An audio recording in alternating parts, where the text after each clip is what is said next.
members of the place, mwebala okujja wano ku Victoria University nungi mu Uganda for now, and I thank the management and the directors of the university okumpa omukisa guno nti without judging me saasoma kiryawo mukimanyi naye nti tebanjajinze banzikiriza okuba joininga ate ne bampayo ne ka course bampadde omukisa guno munene nnyo ekisooka bawadde omukisa abaana bange okusomerako ku masomero aga international agalimu ku ba professor ku basomesa kwegamba abasomesa abatendekebwa abatali abasomesa bano bafutu bitishi abebizibu ebingi so nzikiriza nti buli kyenkola right now sikikolera public sikikolera muntu yenna nkikola olw'okuba nti ndi maama ate nkikola nti olw'okuba abaana bange bakuze omukulu waaba ali myaka 15 it means nkuze so it's time okuchanginga olugendo lwange olw'obulamu so ndi musanyufu nnyo okuba nti ngenda kuyiga oluzungu ngenda kusoma mu department ya English and Digital Marketing so abasinga mu mmwe mwetegeka okuba nga ngenda kuba bosi wammwe mu myaka egitali gyawala ngenda ba employing by the way because when mama Azzeyo course mbeera bosi wammwe nekyaki njagala obbatangaza mbu byabadde bingi bye nalabye ku social media jo about me being an ambassador njagala obbategeeza okubeera an ambassador obanga bakuwadde endorsement zonna eya company setaaga degree setaaga kubeera na buyigirize influence gyenina ne following gyenina mwena mukimanyi nti eina capacity okumarketinga ne businesses endala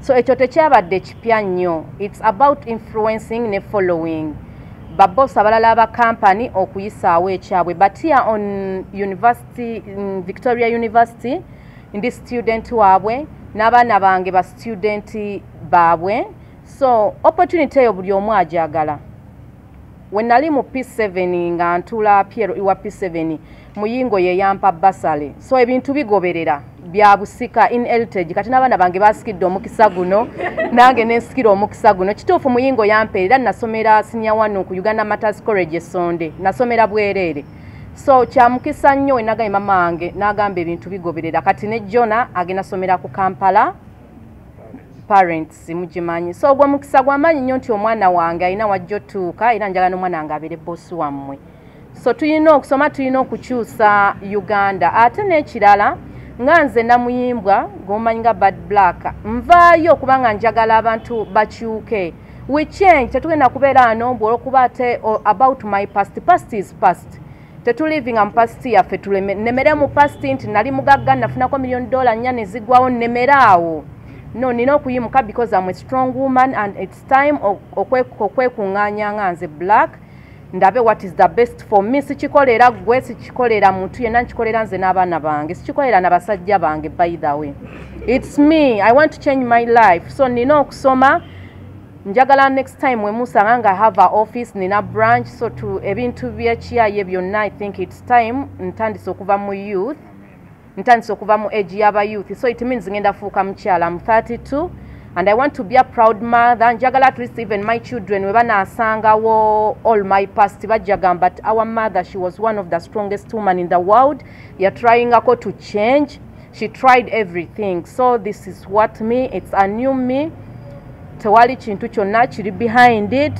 I just decided to change because only fools give up before full time sisobola giving up mukimanyi mwena I'm a very strong woman I'm an ex-convict who want to be a good examples to our prisoners to the criminals abaline mukomera they have to see me as a changed person njagala ba prison bonna ba staff bandabe babere proud of me bagamba that we did something njagala government ngayo government egambe we have a celebrity but you know she has changed this I can nsobola okudayo okusoma nsobola okusalawo okuyingira politics nembela politician nembela MP bintu bingi I'm still young kyali kito I'm still young so this is the opportunity this is an international university which has the branches almost all over the world balina branches nyingi nnyo so nina emikisa mingi nnyo and I thank God for the blessings ezifallinganga amazzi I'm so grateful and nebaza the management,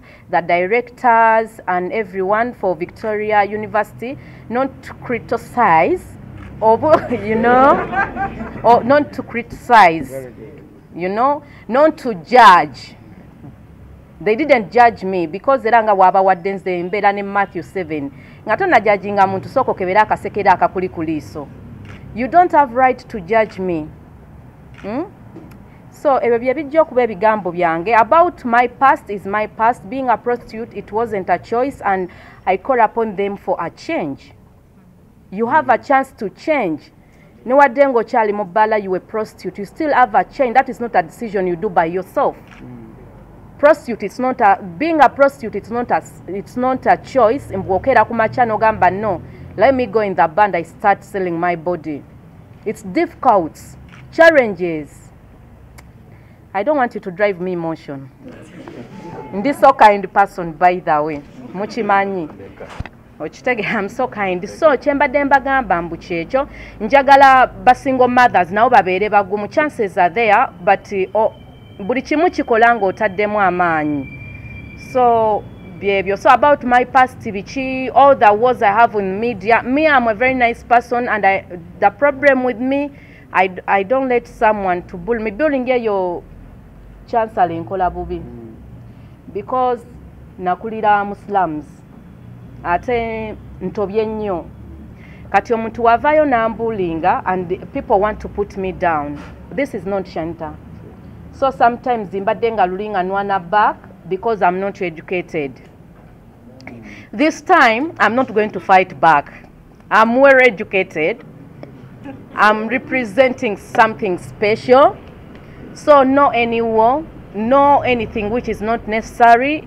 I'm going to be guided by Iblake Mukasa, is my agent. So I'm not going to receive any more interview unless you have to contact him. So mwebali nakunsabira pa now nina 3 endorsement. Nafunye endorsement ya South Africa. Very soon ngenda kulinnya ennyonyi. Rekino. So mula kwegamba ebintu ebigenda okukola ki ebintu ebyegula. I'm an ambassador of tourism. Abalala bataddeyo application. It's not yet approved. They are not approved. So I'm very happy for this opportunity. I'm very happy and I'm willing to study English. I think the next place I'll address you in English language and you will be very happy.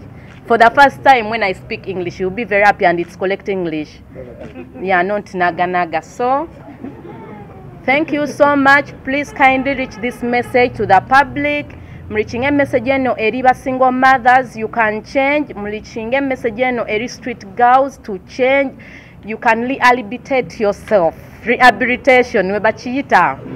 Ochi ayino mukisa okukyuka. Mukitegedde. So mbakubiriza nti it's not a choice. Mbugwe, you were born to be a prostitute. Don't nemo Bible baliyo ba Malaya bajjadda mirembe jadda. So we have to cast that demon yaba insectors. Jetusikira obusikizi. So you have a chance to change. Okyuse ensi nawe wennyini okyuke. So nze Chancellor as Bad Black, my dream is njagala eno chance gye mwampadde ngikozese mu digital marketing. Njagala ntambula amawanga nga mbuulira abantu about my past byempiseemu ne nfaananyirizeeko ng'aba Oprah, because all of those are strong women who was raped when she was a young girl, and right now she's the best. So I want to use my past to mend me and to make me a better, strong woman who will leave a record in Africa. And that's what I'm going to do. Newemba City njagala people to remember me as Bad Black, but my past nga onani Dr. Nelson Mandela. He was in prison. He left yaleka akakuyiro. So it's time. Legacy. Legacy ataka kuyiro. Legacy ke kakuyiro. Okay, thank you, Councillor. So this is going to be a Bad Black. Sija bali mambu oba musubira Bad Black. Don't change me, I changed myself. I know what is good for me. So you don't have any right to change me. So thank you so much this afternoon. Those are my words. Mukube mungalo. Wanji? Yes, sir. Tubadde twagala kunyondolamu. Ogambye kino ekintu kikoledde ife oba abasajja bo. Olina abasajja bameka? No, no, don't ask me such question. Yeah, ekibuuzo tekyanswalingwa. Kibuuzo ki? Nakibuuzo ki? Yes.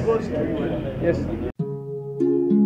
Oyagala omukolo gw'enjawulo gubeere n'ebijjukize mu nnyumba yo kankwanjulire ba King Montage Photo Studio fe bakafulu mu kkuba ebifaananyi n'okukola video olina wedding birthday party kukyala nika baby shower photoshoot oba music shoot na buli kimu kyonna ky'oyagala fe tusobola okuwa ebijjukize ebirungi eri ebirooto byo ate nno mwana wattu kusintiiza omuntu wa bulijjo tusangibwa Nankulabi ku Bitaala ku Prime Tower level 3 room D04 okumanya ebisingawo tukubire ku namba zino noti 7 noti 2 emu noti 4 emu 25 oba noti 755 3 731 oba noti 777 noti 23 4 noti 5 King Montage Photo Studio fe tusobola okuwa ebijjukize ebirungi ate nno mwana wattu kusintiiza omuntu wa bulijjo.